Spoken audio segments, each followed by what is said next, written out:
स्थान पर बैठकर कथा सुन रहे हो, अगस्त ऋषि की कथा, कुंभज ऋषि की कथा कहती है कि शंकर भगवान से कुंभज ऋषि कह रहे हैं, जो जिस भाव से कथा के पंडाल में बैठकर कथा सुनता है, जो दिल से भगवान पुराण के सम्मुख में बैठकर मांग लेता है, भगवान उसको वो दे देता है, उसको देने में पीछे नहीं है। और दिया। शंकर भगवान ने क्या मांगा था? शिव जी ने मांगा था कि मैं जब कथा सुनकर जाऊं तो मुझे राम का दर्शन हो जाए। हुआ कि नहीं हुआ? जब कथा सुनकर जा रहे थे तो राम जी का दर्शन हो जाता है, भगवान शंकर भगवान को, शिव जी को। शंकर भगवान ने पूछा कि मैंने तो मांगा था कि राम जी का दर्शन हो जाए। कुंभज ऋषि से पूछा, ये सती ने क्या मांगा? तो कुंभज ऋषि बोले, मैं बोल नहीं सकता, पर जो मांगा वो मुझसे मिलेगा जरूर। फिर भी सती मैया ने क्या मांगा था? कुंभज ऋषि ने कहा, कथा सुनने के लिए जब सती बैठी तो उसके मन में आया कि विवाह होने के बाद तो मेरे पति को मुझे कहीं घुमाने ले जाना चाहिए, पर इन्होंने तो मुझे कथा में लाकर बिठा दिया। उससे अच्छा है ये मेरा शरीर ही जलकर भस्म हो जाए तो ठीक है। शंकर भगवान से कुंभज बाबा कहते हैं, तुम्हें राम का दर्शन होगा क्योंकि तुमने राम का दर्शन मांगा था। इसने मांगा था कि शरीर जलकर भस्म हो जाए, तो सती का शरीर जलकर भस्म होगा। मेरा माताओं से हमेशा निवेदन रहा है, शिव महापुराण की कथा में जब भी बैठो, कुछ भगवान शंकर से अपने लिए मांगो, ये नहीं कि इसका बुरा। कान तो देख लो,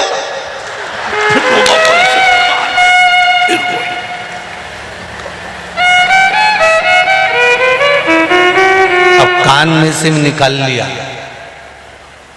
पर ध्यान नहीं दिया, बाल में छुप गई थी सोने की मुर्गी।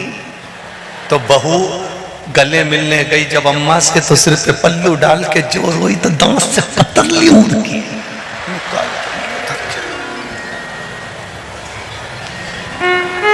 अब रोती रोती बोली, ले जा, ले जा।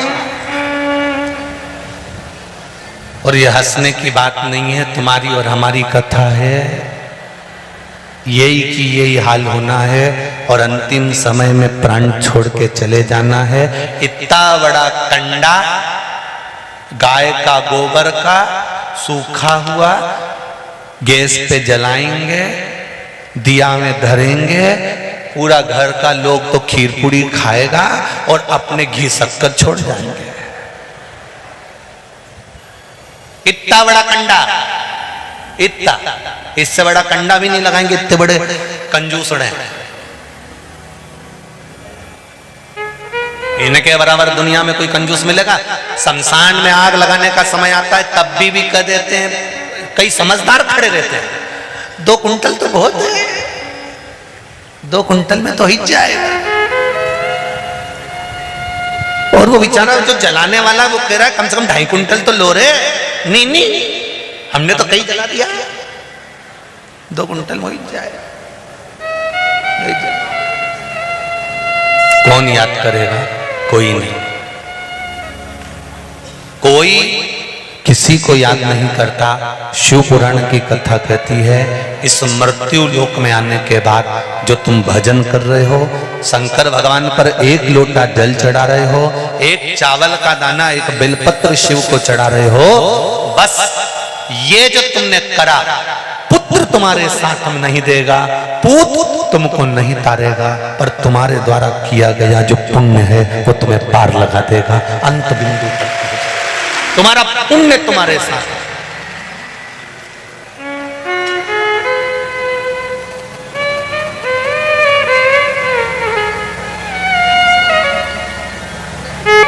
जब जिंदगी के मोड़ पर जब तकलीफ आती है, कोई साथ नहीं देता, साथ देने वाला केवल एक ही होता, वो है देव अधिदेव महा। जब जीवन में दुख आया, तकलीफ आई, कष्ट आया, बीमारी आई, रोग आया, तकलीफें जब इकट्ठी हो गई, तब तुम कहीं सारी दुनिया में होकर आ गए, तब अंत बिंदु में उसके पास जाना वो निभाएगा। सती मैया का जन्म हो। दक्ष प्रजापति ने माता जी से मांगा कि मेरे घर में एक बेटी का और जन्म हो जाए, अगर बेटी हो गई तो अच्छा होगा। तो माँ खिलखिलाकर हंसकर बोली, रे दक्ष प्रजापति, इतनी बेटियां, 60 कन्या के जन्म के बाद तो लोग लड़का मांगते हैं, छोरा मांगते हैं, और तू बेटी मांग रहा है। दक्ष प्रजापति कहता है, बेटा नहीं चाहिए, मुझे बेटी दे दो। क्यों? बेटी बाप के दुख को जानती है, बेटी बाप के दुख को जानती है।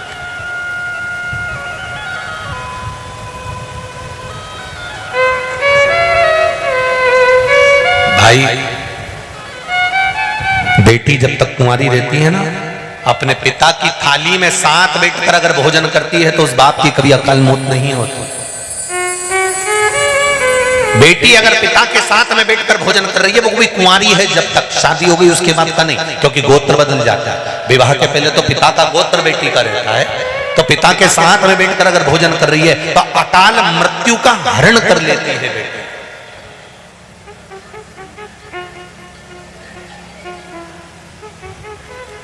एक बार स्वामी विवेकानंद जी वैष्णो देवी की सीढ़ियां चढ़ रहे थे। एक किसान अपनी बेटी को कंधे पर बिठाकर वैष्णो देवी की सीढ़ियां चढ़ रहा था। स्वामी विवेकानंद जी ने उस किसान के पास में जाकर कहा, बाबा जी, बेटी आपके कंधे पर बैठी है, आप सीढ़ियां चढ़ रहे हो, हाँप रहे हो, लाओ, आपको बोझ हो रहा होगा, आपकी बेटी को मैं कंधे पर ले लेता हूं, मैं वैष्णो देवी की सीढ़ियां चढ़ जाता हूं। स्वामी विवेकानंद जी ने जैसे ही उस किसान को बोला,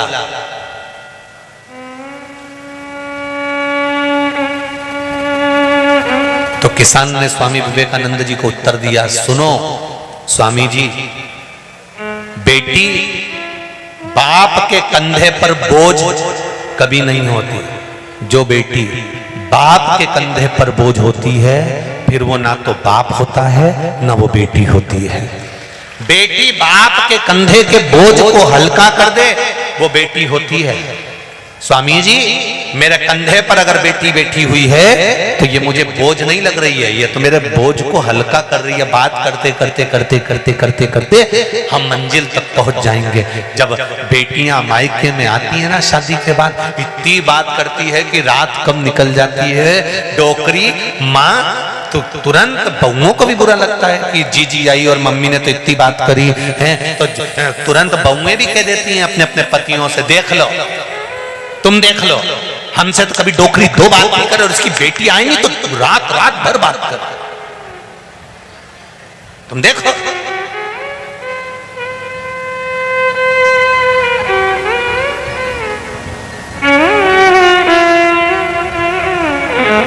कितनी उमंगता होती है बेटी के जीवन। सती मैया मां अंबे ने कहा कि मैं स्वयं तुम्हारे घर में बेटी बनकर जन्म लूंगी, और मां स्वयं बेटी बनकर जन्म लेंगी।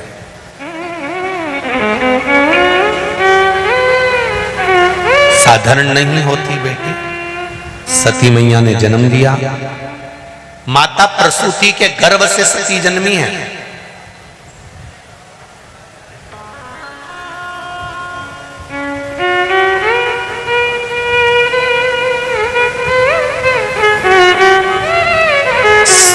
कन्याओं का जन्म होने के बाद में 61वें नंबर पर माता सती का जन्म हुआ है, और प्रसूति माता ने प्रत्येक कन्या को संस्कारवान पैदा करा।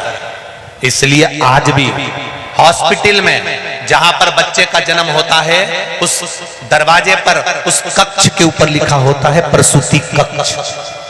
कौन सा कक्ष? जम के बोलो जरा, प्रसूति कक्ष। उस कमरे के बाहर लिखा होता है ये प्रसूति कक्ष है।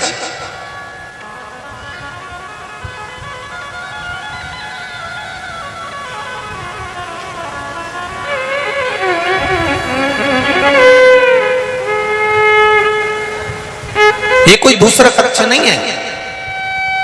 माता प्रसूति के गर्भ से जितने बच्चों ने जन्म लिया वो संस्कारित हुए थे। इसलिए माता प्रसूति का नाम आज भी हॉस्पिटल में जहां बच्चों का जन्म होता है उस कमरे के बाहर लिख दिया जाता है प्रसूति कक्ष, कि यहां जितने बच्चे जन्म ले वो संस्कारित होना चाहिए। जितने बच्चों का जन्म हो वो संस्कारवान। सती मैया का जन्म हो गया, पतिव्रता धर्म का पालन करने वाली, पति को परमेश्वर मानने वाली, पति के चरणों का रसास्वादन ग्रहण करने वाली माता सती थी।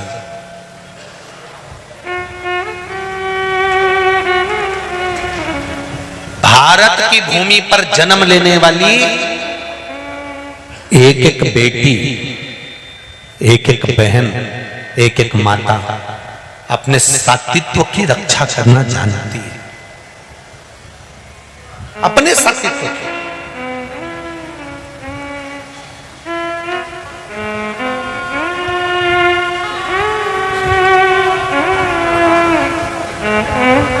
अब परशुराम जी की मां, भगवान परशुराम जी की माता का नाम क्या था? रेणुका। क्या नाम था? जम के बोलो जरा। रेणुका। और पिता का नाम था जमदग्नि।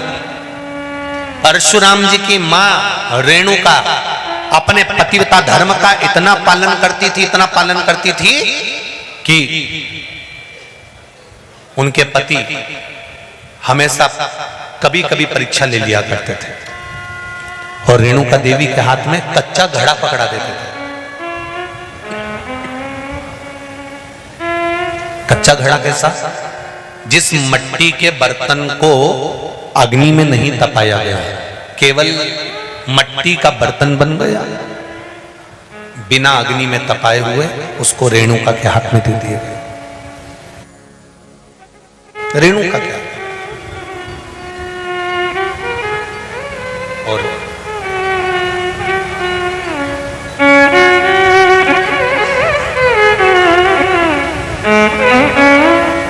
परशुराम जी की माता रेणुका देवी को हाथ में कच्चा घड़ा दिया गया और कच्चा घड़ा देकर कहा, जाओ पानी भर कर लिया।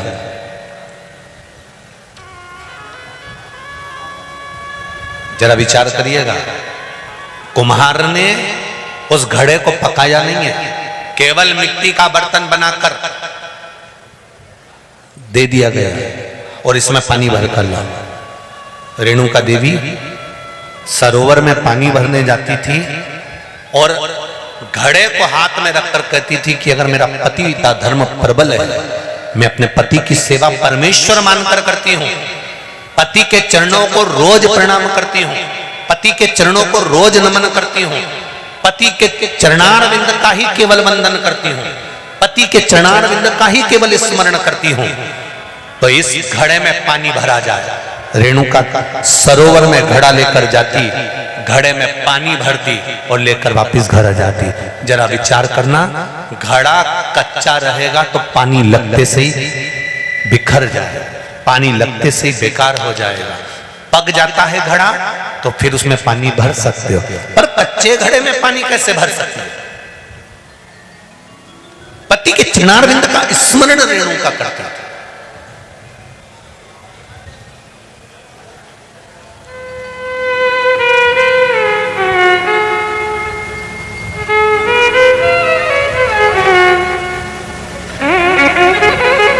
पहले थोड़ा सा आप लोगों को बुरा लग सकता है, लग जाए तो लग जाए, उसमें कोई टेंशन मेंशन नहीं हो। पहले के समय में पति की उम्र प्रबल होती थी, स्त्री पति के कंधे पर समझ जाती थी। और प्रत्येक यहां पर भी जितनी माताएं बैठी हैं ना, इनके दिल की भाव कहना चाहूंगा, ऐसी कोई सुहागन नारी ऐसी नहीं होगी जिसके मन में यह भाव नहीं होगा कि वो भगवान से प्रार्थना नहीं करती होगी कि हे भगवान भोलेनाथ, जब मेरे प्राण छूटे तो मेरे पति के कंधे पर, मेरे पुत्रों के कंधे पर मैं शमशान जाऊं। पर आज के समय में पति की उम्र कम होती चली जा रही है, माताओं की उम्र बढ़ती चली जा रही है। पति की उम्र अर्थात उसके मृत्यु का समय घटा। उसका कारण क्या था? पहले के समय में मां, नारी, स्त्री पति के चरणारविंद का स्मरण करती थी, पति के चरणों को छूती थी। जब स्त्री का हस्त कमल पति के चरण पर जाता था, पति के चरणों पर उसका हस्त कमल जाता था, तो नारी की आयु पति में प्रवेश कर जाती थी और नारी की आयु स्वतः ही कम होकर वो पति के कंधे पर ही शमशान तक जाती थी। पर आज के जमाने में तो लोगों को पांव पड़ने में बड़ी तकलीफ। आप में से कितनी माताएं बैठी हैं जो अपने पति को रोज प्रणाम करती? जरा हाथ तो उठाओ और देखा देखी में मत उठा दीजिए। शिव महापुराण में बैठी हो, यहाँ झूठ नहीं चलता, यहाँ सत्यम शिवम सुंदरम। कितनी माताएं बैठी है जो रोज अपने पति को प्रणाम करती है? बिल्कुल सत्य उठाना, झूठा मत उठाना, नहीं तो भगवान तुम्हें उठा ले। कितनी बैठी? 1 2 3 4 5 6 7 8 9 10 11 12 12:30 धर लो। 12:30 इसलिए कि उठाया गिरा दिया। मैं समझ गया करवा चौथ पे पड़ती थी, उतना तो समझ जाता। प्रणाम कुछ घटता है प्रणाम करने में? अरे बोलो तो जम के नहीं घटे नहीं। हाँ, शुरू में थोड़ी शर्म आए तो पहली बार में तो उसको भी शर्म आएगी, तो 500 का नोट दे देगा पक्का। जब पाँव पड़ रही तो 500 रुपए दूसरी, तो उसमें कोई दिक्कत नहीं। तुम तो आज से नियम बना लो, दीन बंधु दयालु दया कीजिए, कल से जो अपने पति को रोज प्रणाम नहीं करे उसे उठा लीजिए। उसमें क्या दिक्कत की बात? पर प्रणाम करने में कुछ जाता है? नमन करो, प्रणाम करो अच्छे से, प्रेम से, स्नेह से तुम प्रणाम करो तो सही। तुम रोज प्रणाम करो, वो भी खुश। उसकी उम्र मालूम है, जब तुम रोज प्रणाम करोगी ना, वो इतना प्रसन्न रहेगा, इतना प्रसन्न रहेगा, इतना प्रसन्न रहेगा कि उसकी उम्र अपने आप बढ़ जाती है। जो व्यक्ति बहुत प्रसन्न रहता है ना, उसकी आयु बढ़ती है। वो तो तुम लोग थोड़ा टेंशन ज्यादा दे देती हो, इसलिए बेचारा जवानी में भी डोकरा दिखने लगता है। तुम टेंशन इतना दो। जब वो घर पे आया और तेरा मुंह भगोना हुआ, तैयारी में बैठी थी, अब 8 बज गई है, आने वाले, बस वो आया और सोते सोते भी रात के 2-3 बार तो झगड़ा हुई। बस गए तो तुम अपनी मां पे ही हो, तुम तो उन्हीं का पक्ष लोगे, हमारी तो रक्त भरनी सुनोगे। भगवान हमारी तो किस्मत जिंदगी न रख भी गई हमारा चीज। अब वो पति भी सोच रहा, भगवान उठा ले, उठा ले। इतने में जगदम्बा फिर चिल्लाई, भगवान से क्या कह रहा हूं? मुझे उठा ले? नहीं, मैं भगवान से कह रहा हूं रजाई उठा ले, रजाई उठा। क्या बोलूं?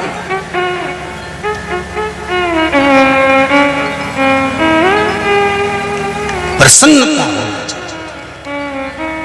छोटा सा जीवन है, बहुत छोटा सा है, इसको जितनी प्रसन्नता से जियोगे उतनी जिंदगी में आनंद की अनुभूति होगी।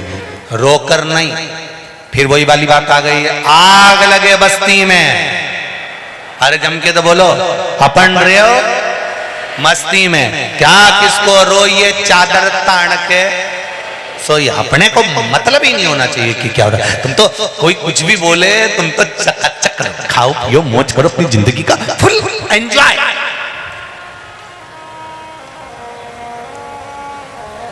किसकी कथा सुन रही हो? शंकर पार्वती की। 33 कोटि देवी देवताओं में कोई एक देवता का नाम बता दो जो अपनी पत्नी के साथ रोज घूमने जाते हो। बताओ बताओ जरा, 33 कोटि देवता में कोई एक देवता का नाम बता दो जो अपनी पत्नी के साथ रोज घूमने जाते हो। केवल 33 कोटि देवी देवता में एक देवता है, वो है देव अधिदेव महादेव, जो शाम होती है प्रदोष काल में अपनी धर्म पत्नी को नंदी पर बिठाते हैं और घूमने के लिए निकल जाते हैं। केवल एक देव, और वो है देव अधिदेव महा। इनको देख देख के लक्ष्मी जी का भी हृदय थोड़ा सा, लक्ष्मी जी कई बार भगवान विष्णु से बोलती है, तुम तो हमें कहीं लेके ही नहीं जाते। भगवान बोले ले जाऊं वहां, कथा होन दे सियोर वाला महाराज की, वही ले जाओ। तुम तो हमें कहीं लेके नहीं जाते। लक्ष्मी जी को एक बार बहुत गुस्सा आ गया। लक्ष्मी जी ने भगवान विष्णु से कहा, देखो भगवान शंकर को, पार्वती जी को रोज घुमाने ले जाते हैं, तुम तो ले जाते नहीं हो। भगवान विष्णु ने कहा, चल मैं तुझे ले चल, तुम अब भी चल चल चल। और लक्ष्मी जी तुरंत तैयार हुई। तैयार होने में लक्ष्मी जी को समय लग गया। तैयार होकर लक्ष्मी जी आई, दरवाजे खिड़की बंद करे। दरवाजे खिड़की बंद कर जैसे बाहर निकली तो अंधेरा हो गया। अंधेरा हो गया तो लक्ष्मी जी बोली, अब रात में कहाँ जाए इतनी रात को? तो भगवान बोले, फिर कल चलेंगे। इतने में लक्ष्मी जी बोली कि भगवान शंकर पार्वती जी को आवाज लगाते हैं कि पार्वती चल, और पार्वती पूरा दरवाजा खुला छोड़ के न खिड़की लगाए, न दरवाजा लगाए, न सामान बटोरे, न तैयार होए, वो तो बस नंदी पे चढ़ी और पति के साथ घूमने चल देती है। तो भगवान विष्णु ने कहा, उनको दरवाजे लगाने की जरूरत क्या है? उनके यहाँ कोई सामान होए तो दरवाजा लगाए, उनके यहाँ कुछ होए तो दरवाजा। तो क्यों दरवाजा नहीं लगाते? शंकर भगवान विष्णु ने कहा, शंकर जी को दरवाजा लगाने की जरूरत ही नहीं पड़ती, तो थोड़ा बहुत तो सामान होगा। इतने में तुरंत भगवान विष्णु ने कहा, जो थोड़ा बहुत सामान रहता भी है तो शंकर भगवान जाते जाते अपने गले में से बब्बा को छोड़ के चले जाते हैं कि किसी काका जी में दबो तो घुस के बता जा घुस।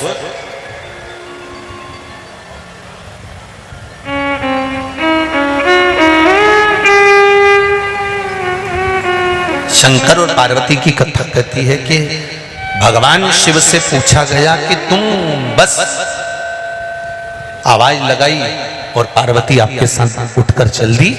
भगवान शिव कहते हैं, ये पार्वती से सीख लो कि आवाज लगाई और पार्वती नंदी पर बैठकर चल दी। शिव कथा कहती है, एक दिन ऐसी ही अंतिम आवाज सबकी लगना है, सब छोड़ देना है, घर परिवार कुटुंब कबीला और चले जाना है, फिर कोई वापिस प्राप्त नहीं, सब छोड़।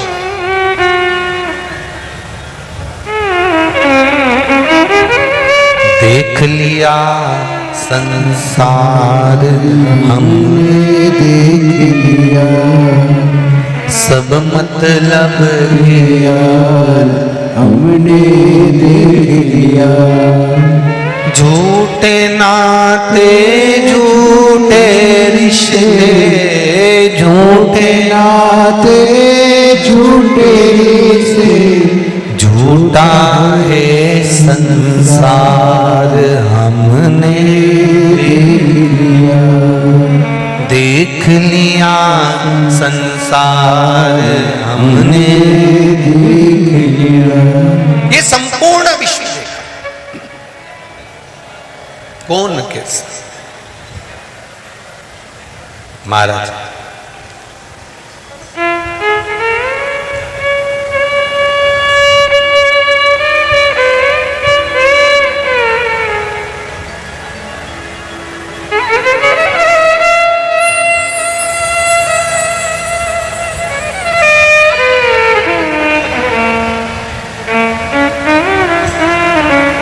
शिव कथा कह रहे, अंतिम बिंदु में सब छोड़ा है। सती मैया ने शिव जी का भजन करा, सती मैया भगवान शंकर को अपना बना। जैसे रेणुका देवी कच्चे घड़े में जल भर कर लेकर आ जाती थी अपने पति के लिए, ऐसी ही माता सती चालनी में जल भर कर ले आती थी भगवान शंकर के लिए।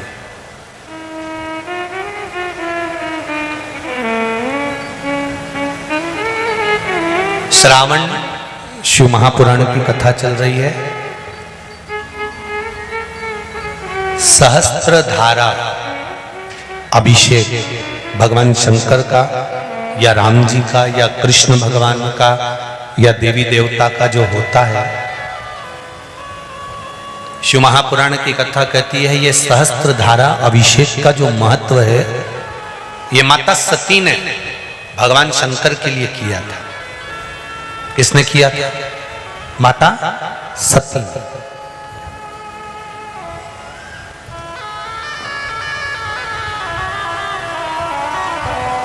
कभी जीवन में आपको लग रहा हो कि मैंने 2-3 व्यापार करके देख लिए और घाटा ही घाटा हो रहा है,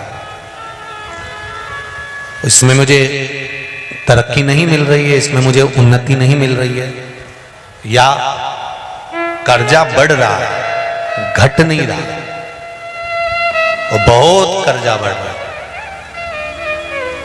तब एक प्रयोग जरूर करिएगा। तब बन सके प्रदोष के दिन एक धतूरा भगवान शंकर के शिवलिंग के ऊपर रख दीजिए।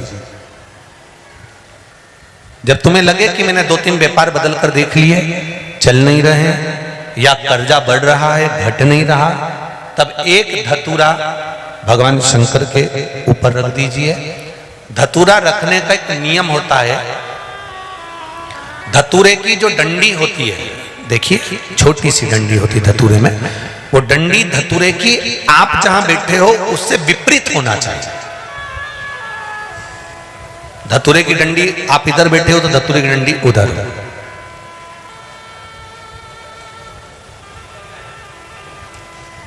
अपने को लग रहा है कि व्यापार मैंने बदल लिया, 2 बार 4 बार 6 बार व्यापार बदल के देख लिया और कर्जा बढ़ रहा है, पर व्यापार भी नहीं चल रहा। फैक्ट्री डाली वो भी बंद हो गई, दुकान डाली वो भी बंद हो गई, कुछ काम करा वो भी बंद हो गया। जहां संबंध के लिए जाते हैं संबंध नहीं होता है, बेटा बेटी बड़े हो गए उनका कहीं जम नहीं रहा, बहुत प्रयास करके देख लिया पर हो नहीं रहा। तो प्रदोष के दिन धतूरे को रखिए, पर डंडी विपरीत दिशा की ओर हो, और 1 लोटा जल धीरे धीरे उसी धतूरे के ऊपर आप चढ़ाना प्रारंभ कर दीजिए जो शिवलिंग के ऊपर रखा हुआ।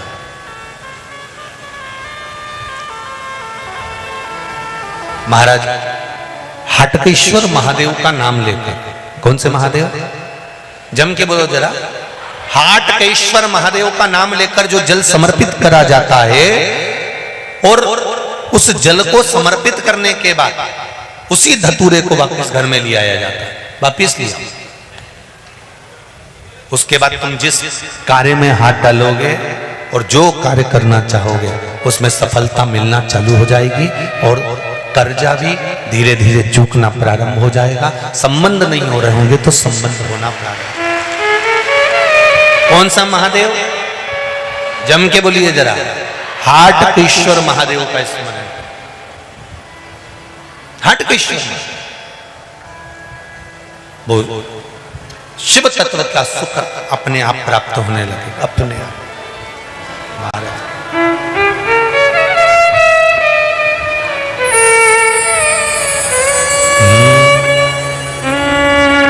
मैं तो तेरा एक दीदार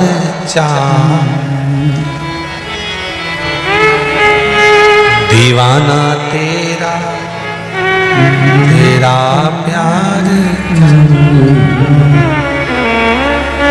ओ काशी वाले रे, ओ डमरू वाले रे,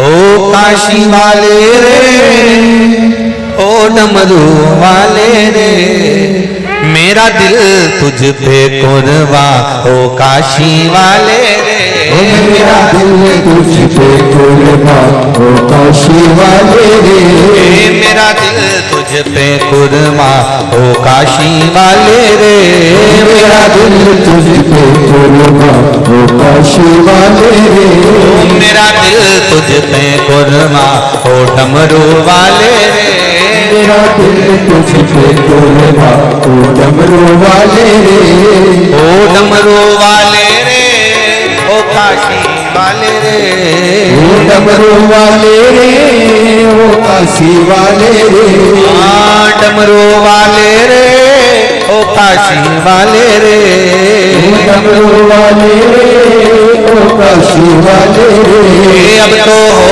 जा मेहरबा, ओ काशी वाले रे, अब तो हो जा मेहरबा, ओ काशी वाले रे, अब तो हो जा मेहरबा, ओ डमरू वाले रे, अब तो हो जा मेहरबा, ओ डमरू वाले रे,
हर हर भोले।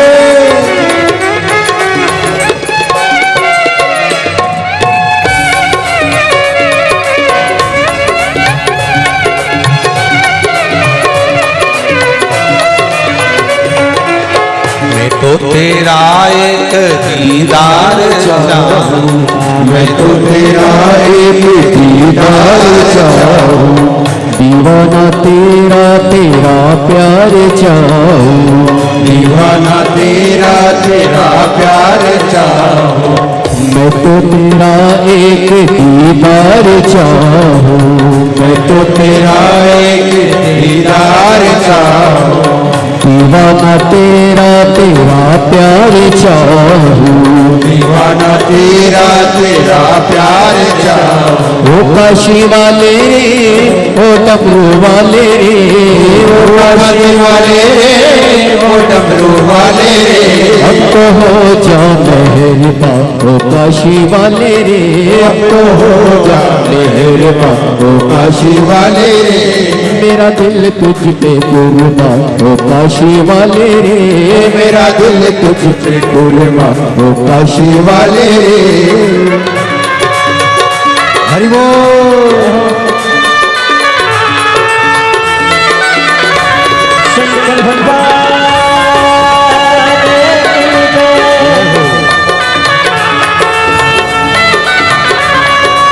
हरि बोल।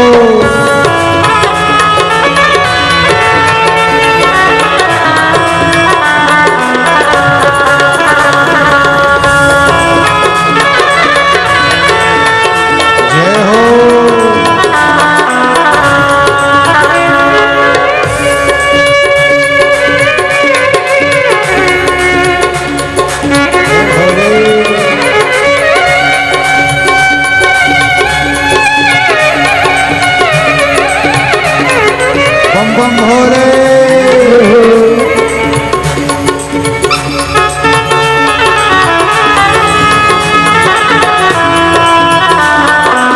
हर हर महादेव। जय हो।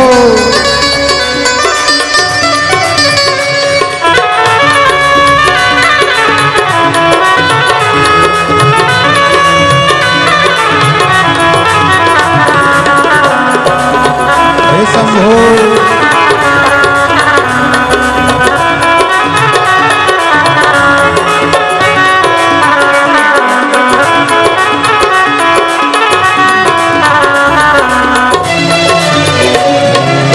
देखी है जब से ये तस्वीर तेरी, देखी है जब से ये तस्वीर तेरी, देखी है जब से ये तस्वीर तेरी, देखी है जब से ये तस्वीर तेरी, तब से बदल गई है तकदीर मेरी, तब से बदल गई है तकदीर मेरी, तब से बदल गई है तकदीर मेरी, तब से बदल गई है तकदीर मेरी। ओ काशी वाले रे, ओ डमरू वाले रे, ओ काशी वाले रे, ओ डमरू वाले रे, काशी वाले रे, ओ डमरू वाले रे, ओ काशी वाले रे, ओ डमरू वाले रे। अब तो हो जा मेहरवा ओ काशी वाले रे, अब तो हो जा मेहरबान ओ काशी वाले रे, मेरा दिल तुझ पे कुर्बा ओ काशी वाले रे, मेरा दिल तुझ पे कुर्बान ओ काशी वाले रे। जय हो। हर हर भोले।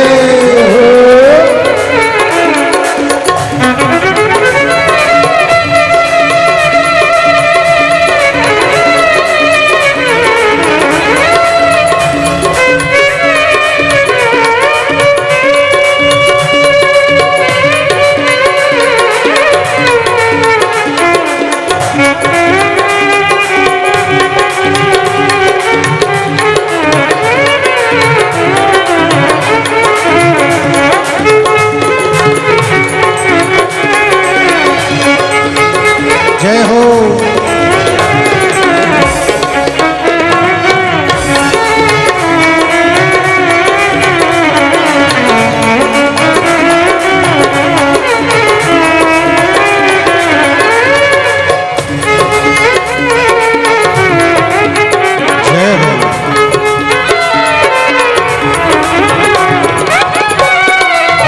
हे भोले।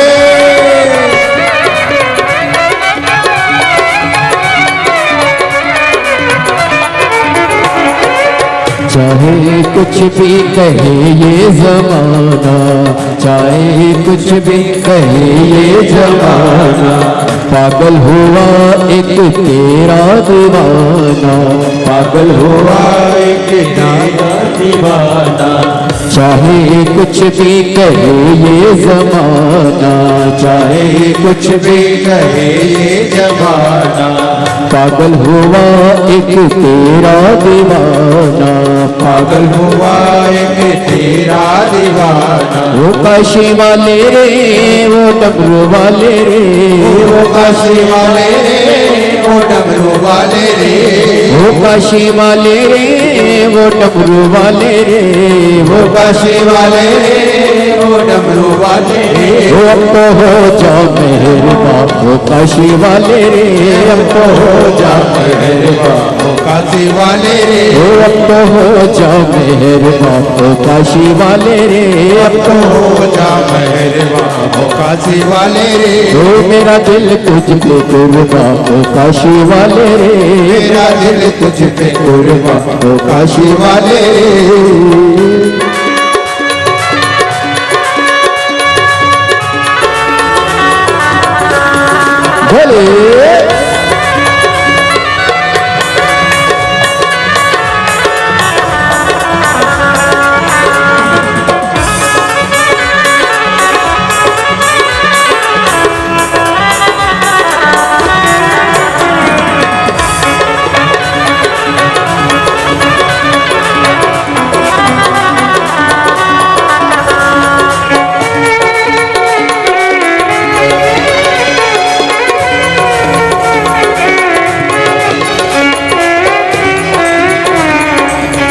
भोले भाव से दोनों हाथों से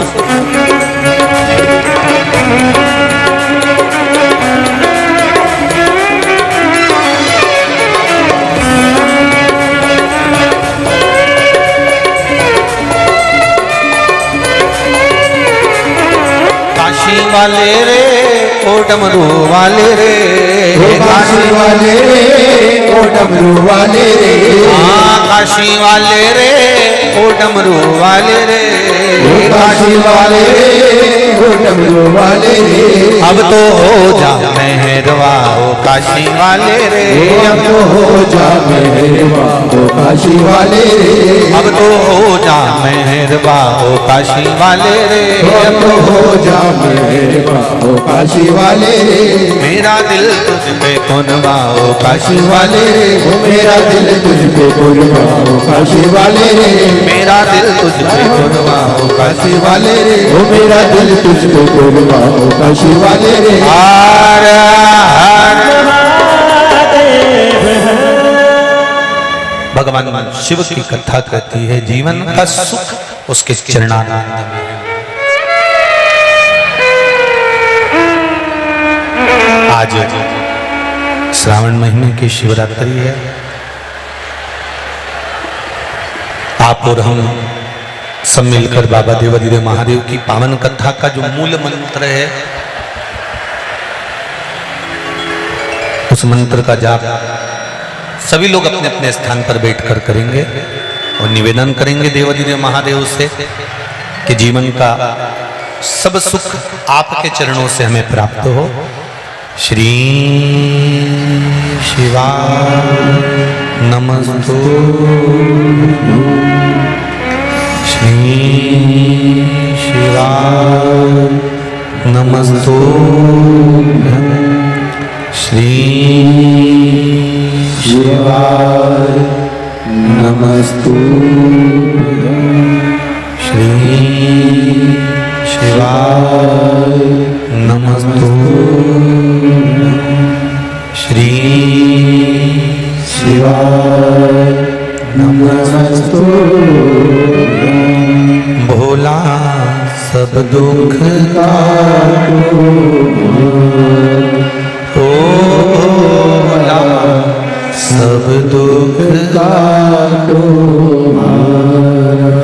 शिव शंकर जपो तेरी माला,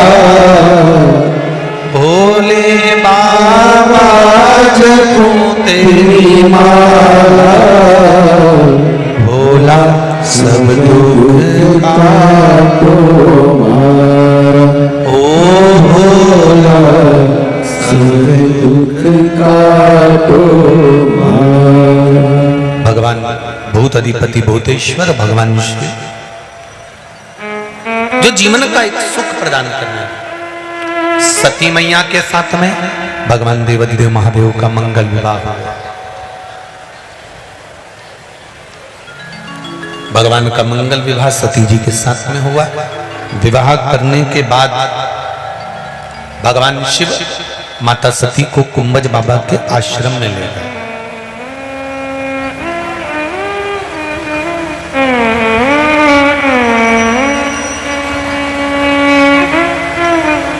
कुंभज ऋषि के आश्रम।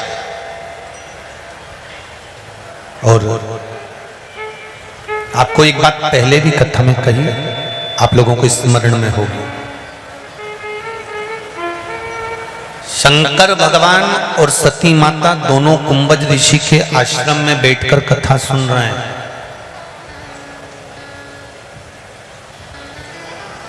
कुंभज ऋषि ने शिवजी को देखा, शंकर भगवान ने कुंभज बाबा को देखा। शंकर भगवान ने कुंभज ऋषि से कहा कि मेरे मन में जो भाव है वो पूर्ण हो।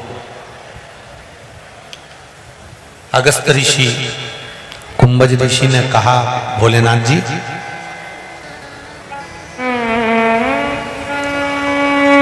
शिव महापुराण की कथा में जो जाकर बैठता है, चाहे वो आस्था चैनल पर कथा सुन रहा हो, चाहे फेसबुक यूट्यूब पर कथा सुन रहा हो, चाहे इस पावन प्रागण्य में बैठकर कथा सुन रहा हो,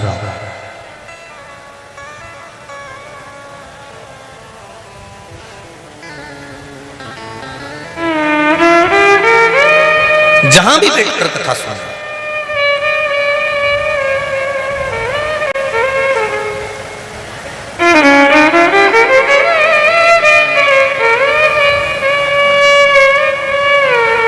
जिस स्थान पर बैठकर कथा सुन रहे हो, अगस्त ऋषि की कथा, कुंभज ऋषि की कथा कहती है कि शंकर भगवान से कुंभज ऋषि कह रहे हैं, जो जिस भाव से कथा के पंडाल में बैठकर कथा सुनता है, जो दिल से भगवान पुराण के सम्मुख में बैठकर मांग लेता है, भगवान उसको वो दे देता है, उसको देने में पीछे नहीं है।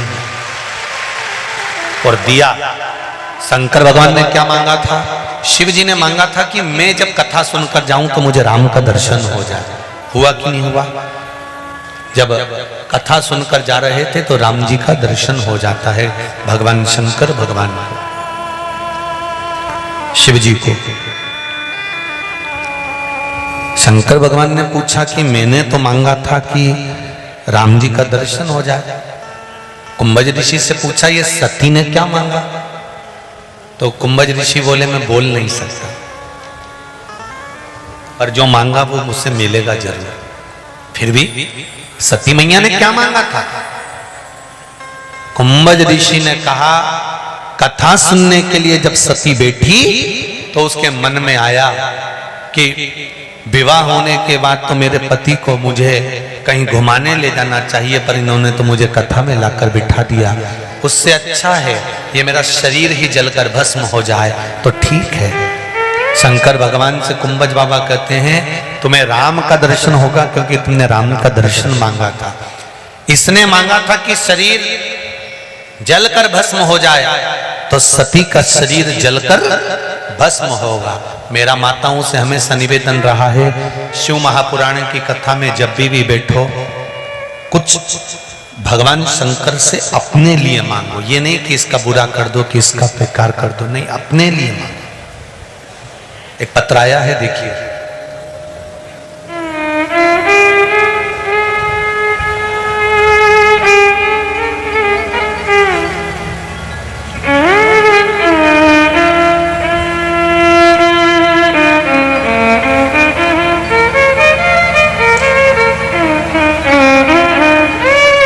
मेरा नाम मधु रवि मंडले है, मैं राऊ में रहती हूँ। कहीं बैठी हो तो हाथ उठाइएगा। आप ही हैं? दोनों हाथ हिला दो एक बार, हर हर महादेव। मैं रहू में रहती हूं गुरुदेव। मेरी ननद का 15 साल का लड़का, जवान की जवान बच्चा, बाथरूम में पैर फिसलने की वजह से शांत हो गया। गुरुदेव, आपने जो 21 मार्च को बिलपत्र के पेड़ के नीचे ब्राह्मण को भोजन कराकर खीर खिलाना और खीर ब्राह्मण की झूठी मांग कर खा जाना, उससे गर्भ ठेर जाता है, ये बताया था। जब मेरी ननंद का लड़का 15 साल का एक ही बच्चा शांत हो गया, तब मैंने उनको कहा कि आप 21 मार्च आ रहा है, विशुभ योग के अंदर गुरुजी ने एक उपाय बताया था कि ब्राह्मण को भोजन कराओ बेलपत्री के पेड़ के नीचे और रोज की झूठन, जिसका गर्भ नहीं ठहरा उसको खिला दीजिए। गुरुदेव, बाबा की कृपा से उसी महीने उनका गर्भ धारण हो गया और बाबा की कृपा से, ये कृपा शिव की हुई जिससे उनका गर्भ ठहर गया। मैं धन्यवाद दे रही हूं बाबा देवादिदेव महादेव को। बैठो बेटा। श्री शिवाय नमस्ते। 15 साल का बेटा, और लिखा है मेरी ननंद की उम्र 42 वर्ष है और 42 वर्ष की उम्र में फिर वापिस बाबा देवादिदेव महादेव की कृपा से गर्भ ठहरा। ये शिव की कृपा। एक पत्र और है बड़ा सुंदर, देखिए।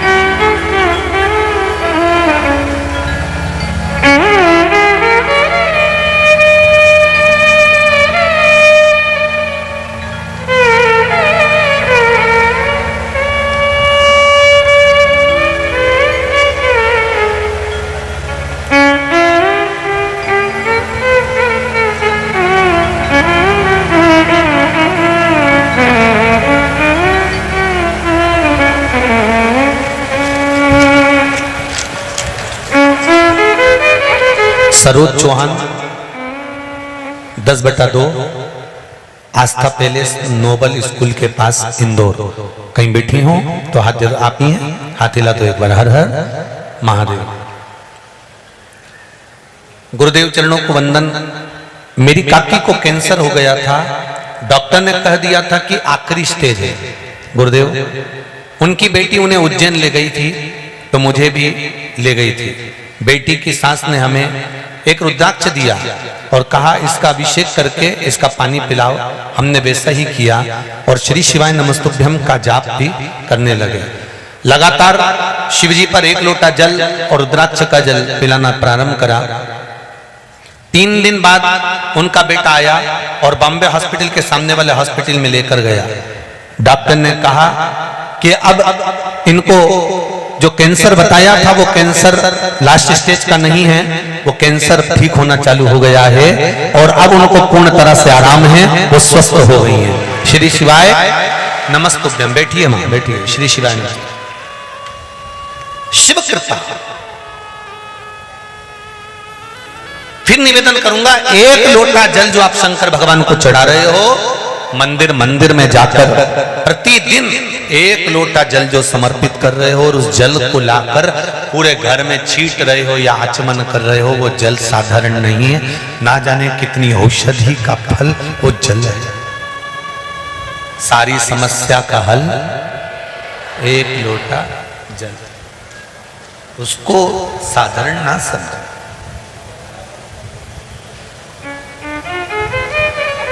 भजन साधारण नहीं है। आप जो शिव महापुराण की कथा सुन रहे हो,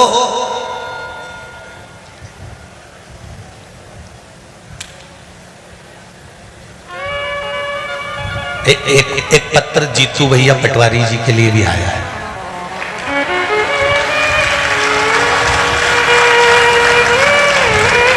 सुना दूं क्या कि नहीं सुनाऊं?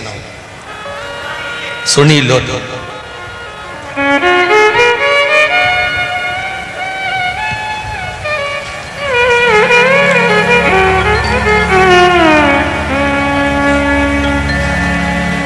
श्री शिवाय नमस्तुभ्यम।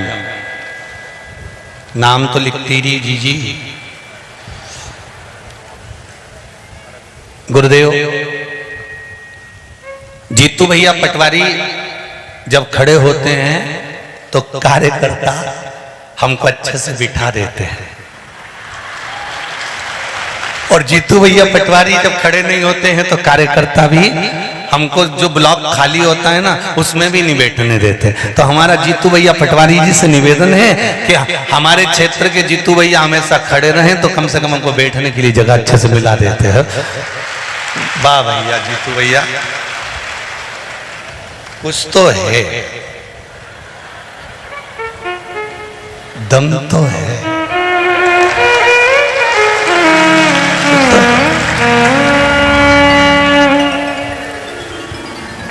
तो अपन तो जीतू भैया पटवारी जी से कहते थे कि वहां से वहां तक राउंड लगा ली सकते, जो जी खड़ी मिले ना पटाई था।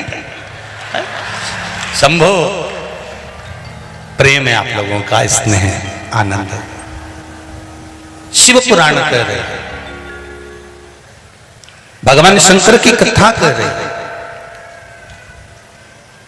शिव महापुराण वर्णन कर रहे हैं कि कथा के पंडाल में बैठकर, भले आप आस्था चैनल पर कथा सुन रहे हो, फेसबुक यूट्यूब पर कथा सुन रहे हो, जिस स्थान पर बैठकर कथा सुन रहे हो, आप दिल से, हृदय से, चित्त से, वृत्ति से, मन से जो कह रहे शिव उसको स्वीकार कर। यहां पर बैठने के बाद आपके मन में कुछ गलत विचार नहीं आना चाहिए। यहां तो एक ही विचार रहना चाहिए कि भोला सब दुख काटो, शिव शंकर जपते भोला सब दुख काटो। सती मैया ने मनी मन मांग लिया था कि मेरा शरीर जलकर भस्म हो जाए, वही हुआ। परीक्षा ली, झूठ बोली, शंकर भगवान तब साधना में लीन हुए, और सती मैया को पत्र नहीं गया तो सती मैया यज्ञ में गई और जलकर भस्म। अब देखिए जरा, सती मैया ने एक गलती बहुत बड़ी कर दी कि यज्ञ के कुंड में कूद कर उन्होंने प्राणों को त्यागा। शिव महापुराण की कथा कहती है कहीं यज्ञ हो रहा है, अनुष्ठान हो रहा है, भजन हो रहा है, कीर्तन हो रहा है, स्मरण हो रहा है, कहीं शिव महापुराण कथा, कहीं भागवत कथा, कहीं राम कथा, कहीं प्रवचन चल रहे हैं, कहीं अच्छा काम हो रहा है, कोई बड़े से बड़ा अच्छा कार्य अपने नगर में, अपने शहर में, अपने मोहल्ले में, अपने क्षेत्र में हो रहा है, तो शिव महापुराण की कथा कहती है उस कार्य में बढ़ चढ़कर हिस्सा लेना चाहिए, अच्छे कार्य में आगे बढ़कर कार्य करना चाहिए।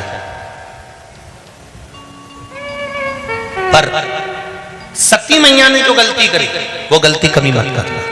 सती मैया चलते हुए यज्ञ में कूद गई, अपने प्राणों को त्याग दिया। शंकर भगवान को बड़ा दुख हुआ। शिवजी ने कहा सती तूने बहुत बड़ी गलती करी है, तू यज्ञ की अग्नि में कूद कर प्राणों को त्यागी है, इसलिए सती तेरा एक जन्म कोयल का होएगा। काय का जन्म लेगी तू? कोयल का। कोयल का जन्म लेने के बाद जब 2 आषाढ़ पड़ेंगे, उस आषाढ़ में तू मेरी आराधना करेगी। 2 आषाढ़ मतलब 2 अधिक मास जब पढ़ते हैं, आषाढ़ 2 होता है, तब उसको कोकिला व्रत कहते हैं। कौन सा व्रत कहते हैं? माताएं जब अच्छे से जानती होंगी। 2 आषाढ़ पढ़ते हैं तो उसको कोकिला व्रत कहते हैं, अधिक मास। उस 2 आषाढ़ में जब तू मेरा भजन करेगी, मेरा कीर्तन करेगी, मेरा स्मरण करेगी, मेरा मंत्र जाप करेगी, और उस मंत्र जाप के अनुसार फिर इस कोयल की योनि से छूटने के बाद मनुष्य की योनि में फिर प्राप्त होगी। तब जाकर कोयल की योनि से छूटकर पार्वती के रूप में जन्म ली थी माता सती। सती के होने के बाद फिर कोयल बनी, कोयल के बाद पार्वती बनी।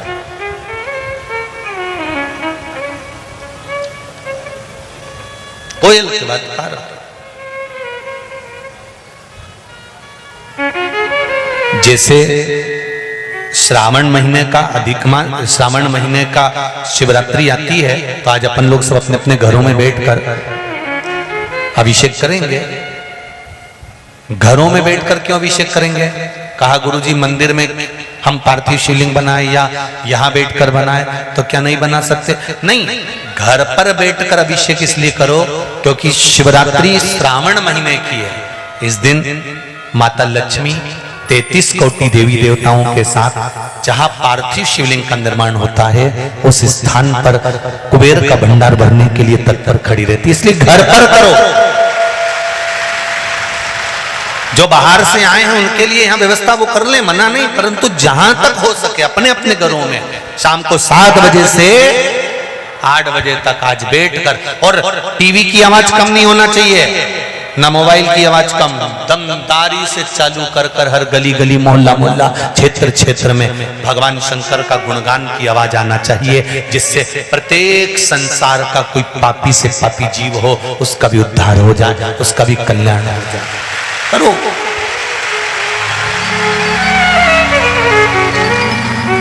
शिव आराधना, भगवान शिव की भक्ति को धारण करो। धतूरे थोड़े से कम मिल रहे हैं, इंदौर में धतूरा मिल नहीं पा रहा है, पर प्रयास करो मिलेगा। धतूरा नहीं मिला तो भोलानाथ तो मिल ही जाएगा, ये निश्चित है। शिव कृपा हो। शंकर भगवान की कथा कर रही है। सती मैया अपने शरीर को यज्ञ की वेदी में, यज्ञ के कुंड में भस्म कर देती हैं और सती मैया कोयल का जन्म पाती है। हमसे बन सके अच्छा काम करो, बन सके सत्कर्म हो रहा हो, कोई अच्छा कार्य हो रहा हो, कोई दान पुण्य हो रहा हो, कोई कीर्तन भजन हो रहा हो, कोई भागवत रामायण गीता हो रही हो, शिव महापुराण की कथा हो रही हो, कोई अच्छा कार्य हो और तुम्हें मौका मिले अच्छा कार्य करने के लिए, तो उसमें बढ़ चढ़कर हिस्सा लेकर उस कार्य को सफल बनाओ। ये नहीं कि उसमें अड़चन उत्पन्न करें। हमें उसमें अड़चन नहीं करना। माता सती ने करी थी तो कोयल का जन्म हुआ था।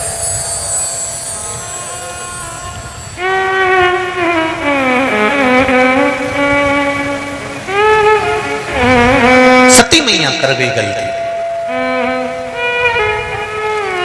दक्ष प्रजापति ने सभा रखी, उस सभा में शंकर भगवान भी बैठे हुए थे। जब दक्ष प्रजापति आए, शिव जी को श्राप दे दिया कि तुमने मेरा आदर नहीं करा, तुम शमशान में निवास करोगे। शंकर भगवान तो शंकर भगवान है, भोले हैं, खुश। अपन जरा सा किसी को कह दो, क्यों रे मरी रिया है कहीं, तो उतने में तो उसको गुस्सा आ जाए। बोलो आए कि नहीं आए कि तुमने मेरे को ऐसा बोल दिया कि मर रहा है। किसी डोकरी से डोकरी मरने का समय है, अंतिम पल, कोई बुजुर्ग व्यक्ति है उससे भी कह दो ना कि मर रहे हो, तो उसको बुरा लग जाए। पर शंकर भगवान के ससुर दक्ष प्रजापति खुद कह रहे हैं, शिव मैं तुम्हें श्राप देता हूं कि तुम शमशान में निवास करोगे। शमशान में निवास करोगे मतलब शिव तुम मेरे लिए तो गए। ए शंकर, ए शिव, तुमने अपने ससुर का अपमान करा है, तुम शमशान में निवास करोगे।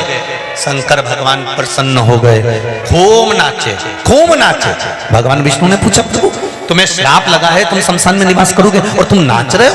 शंकर भगवान बोले, मेरे ससुर जैसा दुनिया में कोई ससुर नहीं होगा। मेरा कितना भला सोचा है, मुझे स्थान दिया तो शमशान में दिया। मेरे ससुर ने मेरे लिए कितना अच्छा सोचा कि प्लाट भी दिलाया तो शमशान में दिलाया जहां कोई कब्जा ही नहीं करेगा। इतनी जोरदार जगह जहां मिली है तो फिर सोचना क्या क्या सोचना। प्रसन्न चित्ता, आनंद था।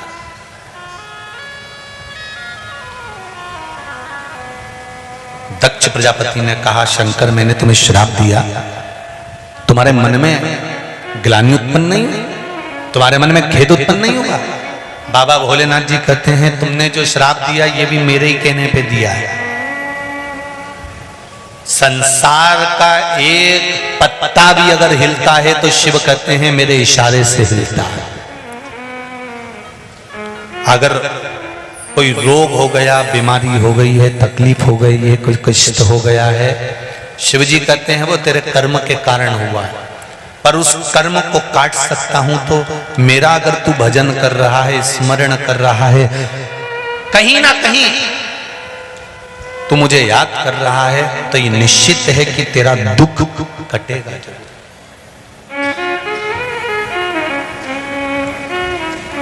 ये निश्चित है।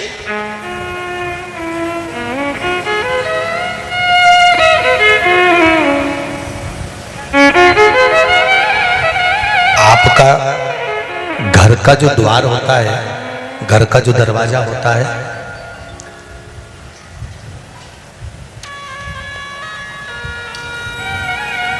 वो घर का जो द्वार होता है, वो द्वार कभी आपने पूर्व समय में कहीं पर वो दरवाजा कभी आपने गोल देखा है, ऐसा राउंड वाला नहीं देखा ना।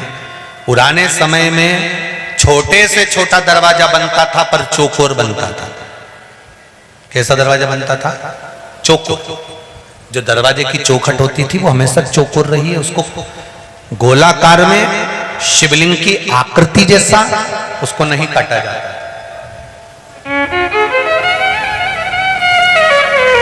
पर अभी अभी नए नए फैशन में लोग घर की चौखट को गोल आकृति में कटवा लेते हैं। वो बना तो लेते हैं, उसमें प्रवेश भी कर लेते हैं, उसमें रहना भी चालू कर देते हैं, पर तन, मन और धन ये तीन तरह से दुखी तो रहते ही हैं। उसको सुख का भान नहीं होता।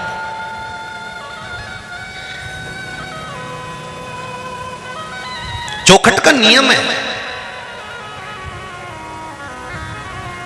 ये अभी अभी तो लोग ये नीचे भी जो है ना, ये देहली नहीं होती है अब तो नहीं होती। अब तो पहले तो अब तो फर्श लग जाता है, उसके ऊपर ही बस केवल 3 साइड से, नहीं तो नीचे पहले लकड़ी भी ठुकती थी, देहली बनती थी। बार बार देहली बनाते थे। घर के दरवाजे पर देहली क्यों बनाई जाती थी? कि जब हम गया जी में अपने पूर्वजों को छोड़कर जाते थे, पितृपक्ष में अपने पूर्वजों को हम गया जी छोड़कर जाते थे, अपने दरवाजे से पूर्वजों को ले जाकर देहली के बाहर कर देते थे, तो वो देहली के अंदर प्रवेश नहीं करते थे, इसलिए देहली बनाई जाती थी। आज के जमाने में तुम कितना भी पितरों के लिए कितना भी कर दो, पंडित जी जब भी पत्रिका देखेंगे एक बात जरूर बोलेंगे, पितृ दोष है। तुम कहोगे हमने तो उज्जैन में ये करा दिया, हमने तो गया जी करिया, हमने तो ब्राह्मण का भोजन कराया, हमने तो पिंडदान करा, हमने तो तर्पण करा, हम तो हर अमावस्या पर ब्राह्मण के बच्चे को दूध पिला देते हैं, हम हर अमावस्या पर ये कर देते हैं। हम पितरों के लिए इतना करते हैं, इसके बाद भी हमारा पितृदोष समाप्त क्यों नहीं होता? क्यों? उसका कारण है क्योंकि पहले के समय में जो चौखट होती थी उसमें नीचे देहली होती थी।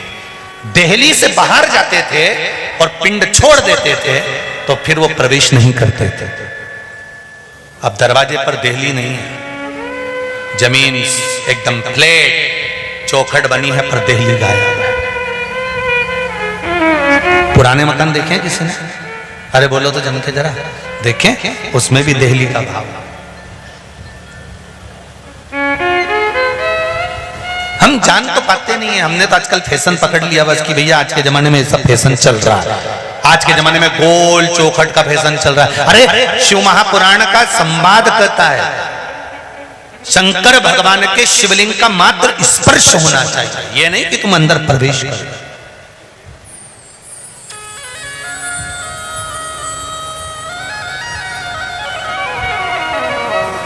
महाराज दक्ष प्रजापति ने श्राप दिया, शंकर भगवान प्रसन्न हुए, शिव जी जाकर निवास करे, यज्ञ रखा। उस यज्ञ में सबको बुलाया पर भोलेनाथ जी को नहीं बुलाया, शिव को आमंत्रित ही नहीं करा।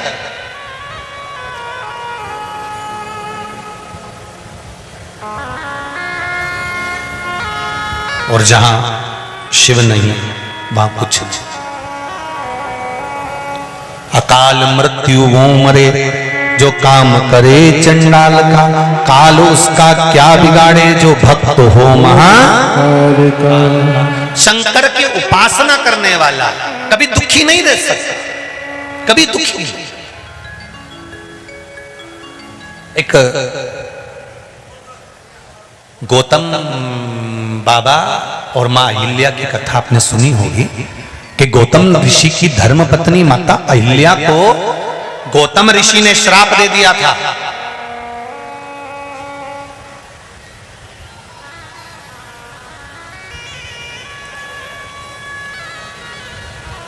गौतम ऋषि ने श्राप दे दिया और श्राप देते से गौतम ऋषि ने अपने पुत्र चिरकाल को बुलाया। चिरकाल को बुलाकर कहा, चिरकाल एक काम करो, तुम अपनी माता का सिर काट दो। चिरकाल ने कहा, माता का सिर? हाँ। और पिताजी कहकर चले गए, गौतम ऋषि कहकर चले गए। चिरकाल बैठा रहा, सोचता रहा, विचार करता रहा और अपने पिताजी को समझाता रहा। उसका नाम था चिरकाल। चिरकाल मतलब बहुत सोचता था।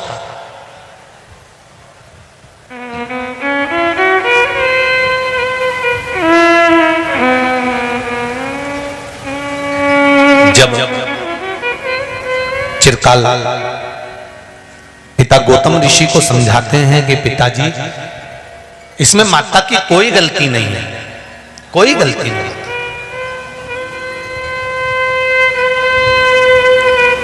इंद्र स्वयं गलती करे हैं, इसमें मेरी माता की कोई गलती नहीं है, कोई गलती।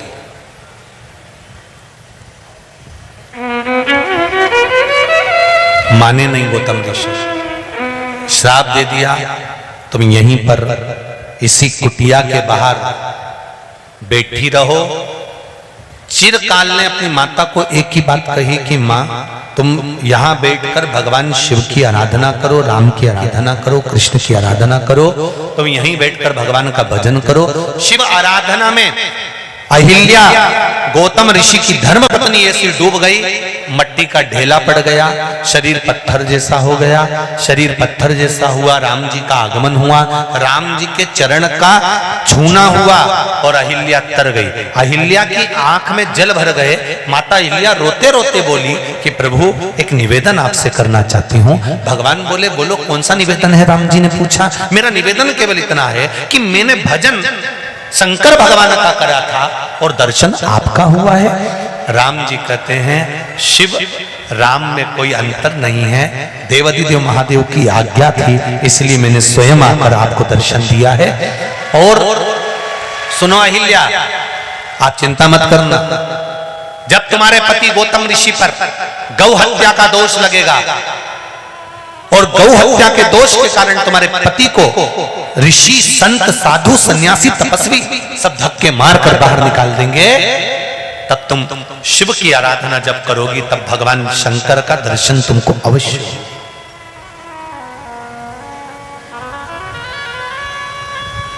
तब शिव का दर्शन तुम्हें अवश्य हो। और गौतम ऋषि पर जब ब्राह्मणों ने, संतों ने, साधुओं ने, गुरुजनों ने जब उनका भाव जागृत हो गया, जब वो बहुत भगवान की भक्ति में डूब गए, तब उन्होंने गणेश जी को गाय बनाया और गणेश जी को गाय बनाकर उसी गणेश जी महाराज से कहा कि तुम गाय के रूप में गौतम ऋषि के आश्रम में अपने प्राणों को त्याग दो। हम गौतम ऋषि पर गौहत्या का दोष लगा देंगे, आश्रम से बाहर निकाल देंगे। गौतम बाबा पर गौ हत्या का दोष लगा, गौतम बाबा बाहर निकल गए। बाहर निकल तो गए, पर गौतम ऋषि की पत्नी अहिल्या ने विचार कर लिया कि मुझे शंकर की आराधना करना है, छोड़ना नहीं है। दुख आया जिंदगी में, पर शिव को नहीं छोड़ा अहिल्या ने। और जब अहिल्या ने शिव को नहीं छोड़ा, तब भगवान ब्रह्मा, विष्णु और महेश छोटे छोटे शिवलिंग के रूप में प्रकट हो गए तीनों, और उस स्थान का नाम त्र्यंबकेश्वर महादेव हो गया। कौन सा महादेव हुआ? त्र्यंबकेश्वर।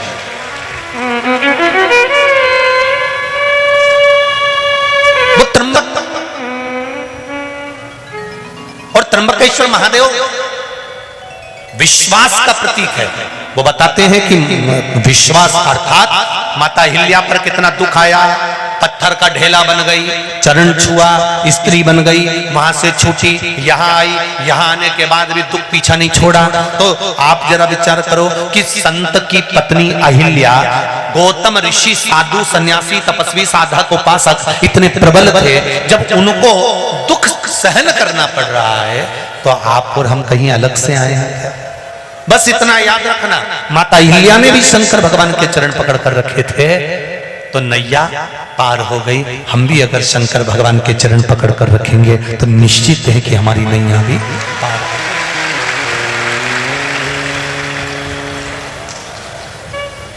हमारी नैया तेरे डमरू की धुन सुन के मैं काशी नगरी आई हूँ।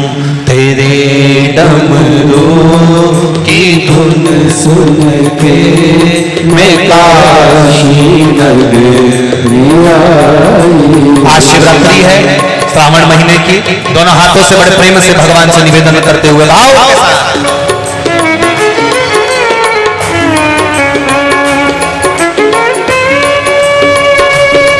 शंभो हर हर भोले।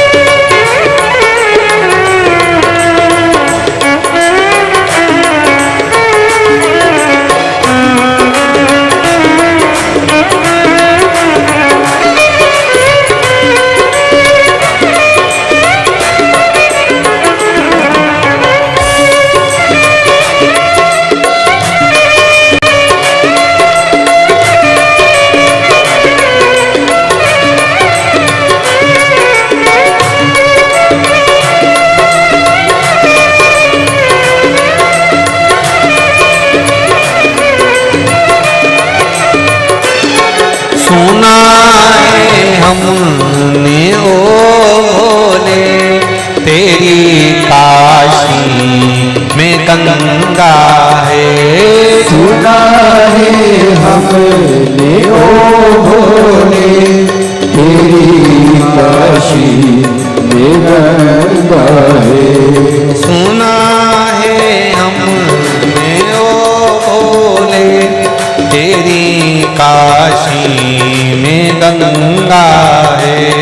सुना है हमने ओ भोले तेरी काशी में गंगा है। उसी गंगा में नहाने को मैं काशी नगरी आई हूँ। उसी गंगा में नहाने को मैं काशी नगरी आई हूँ। मेरे भोले ओ हम बोले मैं काशी नगरी आई हूँ। मेरे भोले ओ हम बोले मैं काशी नगरी आई हूँ। हर हर भोले हे शंभो बोले।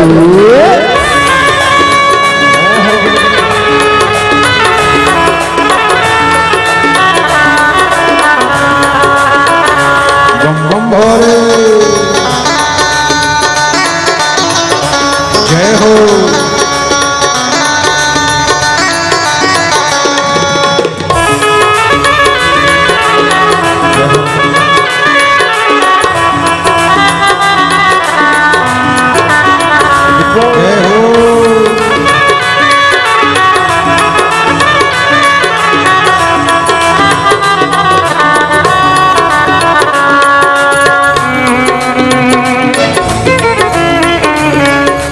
भोले भोले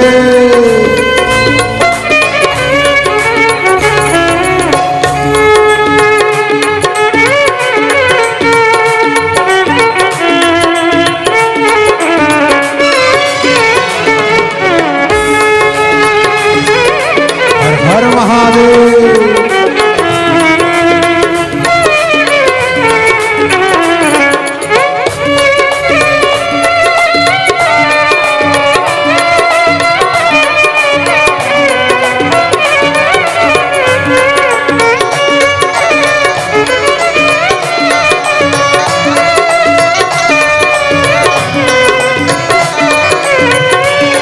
सुना है हमने ओ भोले काशी में मुक्ति है।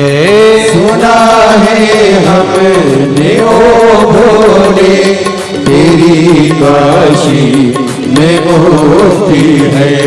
सुना है हमने ओ भोले तेरी काशी में मुक्ति है। सुना है हमने ओ भोले तेरी काशी में मुक्ति है।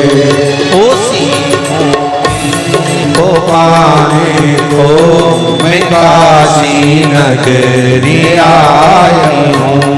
उसी मोती को पाने को मैं काशी नगरी आई हूँ। मेरे भोले ओ बम भोले मैं काशी नगर में आई हूँ। मेरे भोले ओ बम भोले मैं काशी नगरी आई हूँ। सुना है हमने ओ भोले तेरी काशी में गोरा है। सुना है हमने ओ भोले तेरी काशी में गौरा है। सुना है हमने ओ भोले तेरी काशी में गौरा है। सुना है हमने ओ भोले तेरी काशी में गौरा है। उसी गौरा को पाने को मैं काशी नगरी आई हूँ। उसी गौरा को पाने को मैं काशी नगरी आई हूँ। मेरे भोले ओ बम भोले मैं काशी नगरी आई हूँ। मेरे भोले बम भोले मैं काशी नगरी आई हूँ। मैं काशी नगरी आई हूँ। मैं काशी नगरी आई हूँ। मैं काशी नगरी आई हूँ। मैं काशी नगरी आई हूँ। हर हर महादेव। भगवान शिव की कथा कहती है सती मैया जलकर भस्म होती हैं। पार्वती मैया के रूप में सती माता का जन्म होता है। हिमालय राज के घर में उनका प्रागट्य हुआ। देवऋषि नारद ने उनके लिए खूब खूब वर्णन किया। अपन सब आज श्रावण की शिवरात्रि बाबा देवाधिदेव महादेव के शिव महापुराण के मूल मंत्र का स्मरण करेंगे। सभी लोग अपनी जगह बैठकर भगवान शंकर के मूल मंत्र का भाव व्यक्त करते हुए अपने हृदय की बात देवाधिदेव महादेव से कहेंगे। श्री शिवा नमस्तु। श्री शिवा नमस्तु। श्री शिवाय नमस्तु। श्री शिवाय नमस्तु। श्री शिवाय नमस्तु। भोला सब दुख का ओ भोला सब दुख का शिव शंकर जपूं तेरी माला। भोले बाबा जपूं तेरी माला। भोला सब दुख का ओ भोला सब दुख का। पार्वती का जन्म हो गया। माता पार्वती देवऋषि नारद के कहे अनुसार भगवान शिव की आराधना में डूब गए। भगवान शंकर की आराधना करने लगे। शिव भक्ति का फल ये हुआ कि पार्वती को पति के रूप में भगवान शंकर प्राप्त हो। शिव बन गए दूल्हा और पार्वती बन गई, जम के तो बोलो, दुल्हा। शंकर जी बन गए बना, पार्वती जी बन गई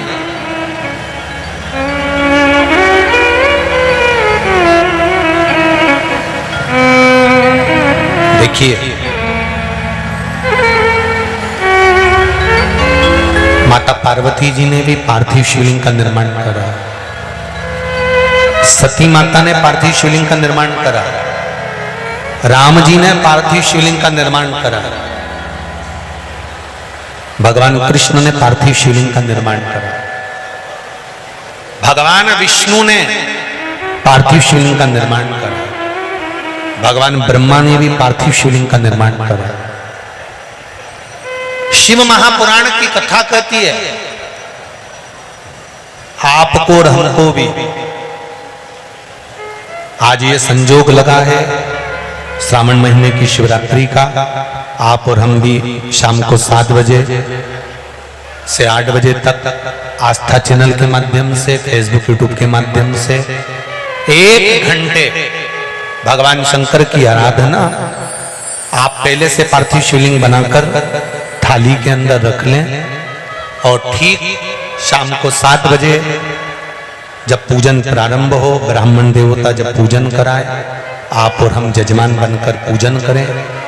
तब अपने हृदय से जब गेहूं के दाने चढ़ाएं, काली तिल चढ़ाएं, समी पत्र चढ़ाएं, बेलपत्र चढ़ाएं, काली मिर्च चढ़ाएं और कमलगट्टे आदि जब हम भगवान शंकर को समर्पित करें तो दिल से बाबा देवाधिदेव महादेव से प्रार्थना करें कि बाबा हमारे जीवन में सुख समृद्धि देना, हमारे जीवन में वैभव प्रतिष्ठा देना और आपके चरणारविंद की भक्ति देना, जिससे हमारा जीवन सार्थक हो सके। यही भाव रखते हुए शंकर और पार्वती जी पधार रहे हैं। आज भगवान शंकर और पार्वती के मंगल विवाह का दर्शन यहाँ हम कर रहे हैं। बड़े भाव से शिव पार्वती आ रहे हैं। जोरदार ताली बजाकर स्वागत करें भगवान शंकर और पार्वती। बोल काशी विश्वनाथ भगवान की जय।